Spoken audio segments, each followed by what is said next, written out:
Hello, good morning, students. Today is transcription number 226 on the speed of 100 words per minute.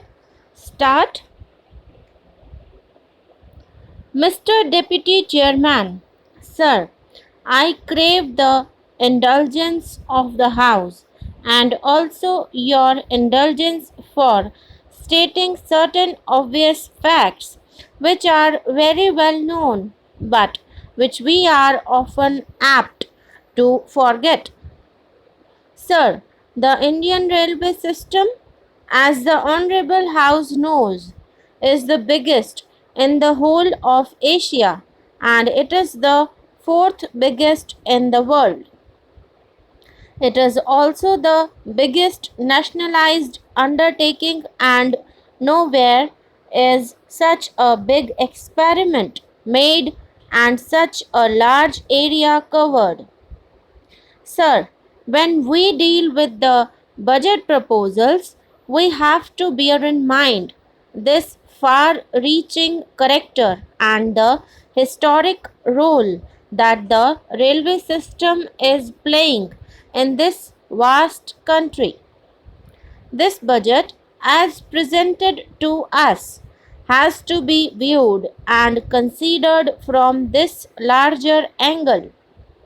Though the budget has taken the usual form of an annual ritual, and though it indicates and projects a set pattern, it marks the culmination and the ending of a period of achievement and the budding and flowering of another period of achievement.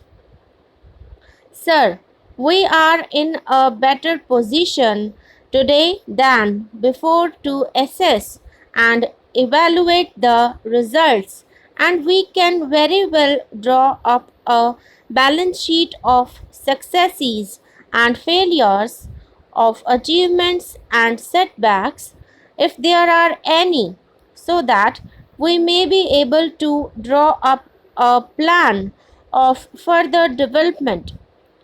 During the last 5 years, efforts have been made by the Ministry of Railways to realize and fulfill the goals and targets laid down in the plan. To a considerable extent, I must admit they have been able to achieve the goals and targets laid down. All these achievements and developments that have taken place are really commendable, and we would not shirk on our side to pay compliments to them because they deserve them.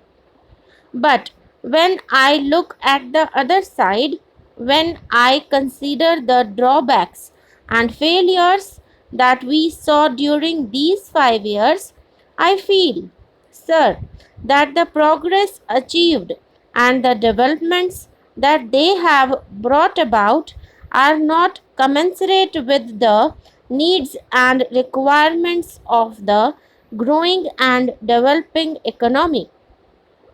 The minister, in his speech, has not been able to assess the extent of demand of the country for additional transport capacity, and he has not been able to give us a picture of how this challenge will be met and met adequately to remove transport difficulties in the country.